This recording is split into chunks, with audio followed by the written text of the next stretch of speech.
Okay, so today is week 11, and this is day one. We're going to go over the assignment for this week. So, this week is about building healthy relationships.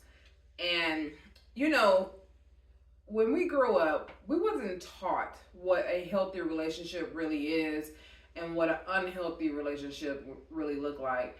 We just go off of the examples of other people that we see, and it might be our parents if they're married in a home together and we grew up in that home, then we watch how they interact with each other, and that's our idea of what a relationship is, whether it's healthy or unhealthy.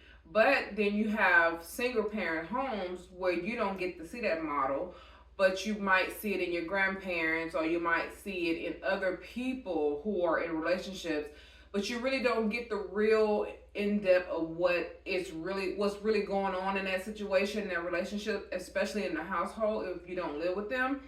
So as for me, I never really got to see a real model of a really good healthy relationship or marriage, because my mother and my dad divorced when I was 12, but they separated when I was 2, and I really didn't get a chance to see how they operated with each other. One thing for sure, my mother was very young when she married my dad. She was a teenager. She was 16 years old, and my dad was like what, 20, 21, something like that. But the thing with that situation was, back in that time, as long as a parent signed off on it, then that child can get married to that adult. And my grandmother signed off on it. Now my granddaddy, oh, he wasn't having it, but yet at the same time, you know how you can't keep people apart. Now, I don't want to go into that story, but what I will say is that it's common, and even with my grandparents. So my grandmother and grandfather, they did stay married to that do them part, but they end up separating somewhere along the way. But you wouldn't know that they were separated because they was together pretty much all the time. It was so weird because my grandmother, I'm talking about my mom's side of the family, because I didn't get to know my dad's side of the family because his mother got killed by her boyfriend when she was 33 years old, leaving my dad and all his siblings pretty much orphaned. But my great grandmother stepped in on that part and helped raise all of them, and it was about 9 of them. And this is why I'm teaching you this course, because this is not only my generation, it's also the generation before me. And I really believe that in order for us to get to a place in our life where we can make some changes, you have to remember where you come from to see where you're at, to understand where you're going. You can change the dynamics of your future by your present behavior, your present choices. The things that you choose to change today will change the outcome of tomorrow. You can't go back in the past and change things from what happened back then. You only can change today to make your tomorrow better. And I understand what I've been through, that some of the things was result on what I thought was normal and what I thought was healthy, and then as I continue to live those type of lifestyle, dealing with narcissistic relationships, I realized this is not healthy. This is not happy. I can't be happy in this. I cannot do the things that I like to do in this hyper environment. So today's assignment, we're going to go ahead and get started with that, and then we'll get deeper into the lessons as we go. Building healthy relationships. The objective is to develop skills for forming and maintaining healthy relationships. So this is something that we're going to learn how to communicate. So what we're going to do first, I'm going to talk about the topics of this week. There's 4 topics. So day 3 is 2 parts of day 3. So day 1 is going to be about characteristics of healthy versus unhealthy relationships, to help you identify what type of relationship you're in.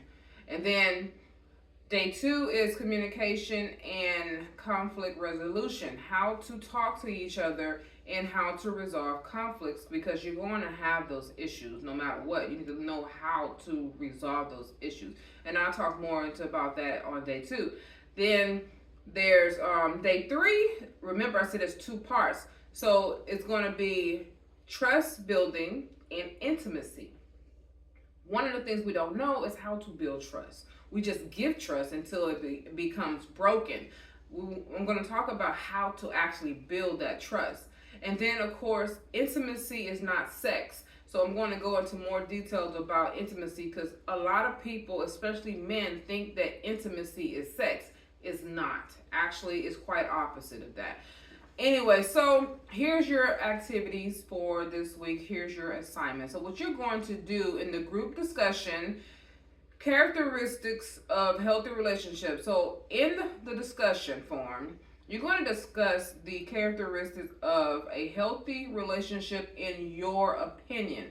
What do you think is healthy? What is a healthy relationship to you? What does that look like? So you're going to write all that down in the discussion form.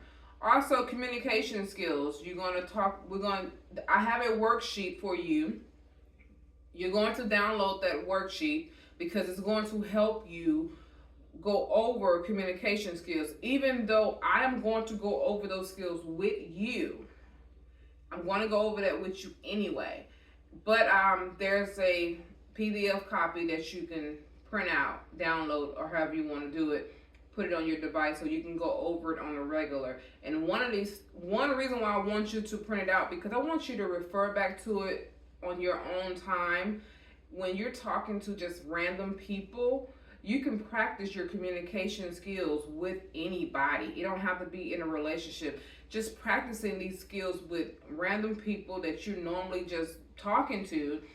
I don't care if it's someone you met at the grocery store or someone at the gas station or even a friend or relatives or co-worker. Practice these skills because it's going to help you become better. And then remember, muscle memory, because before you know it, you're going to start doing it a lot. And then relationship building exercises. That's another worksheet that you're going to print out or at least download. I'm going to send it to you in a PDF copy, so you're going to download that as well. And that's when you are ready to re-enter into another relationship. And I'm going to go over how you can tell if you're ready for a new relationship or not. That would be next week, which would be week 12. But this relationship building is also used for anyone as well. It doesn't have to be a romantic relationship.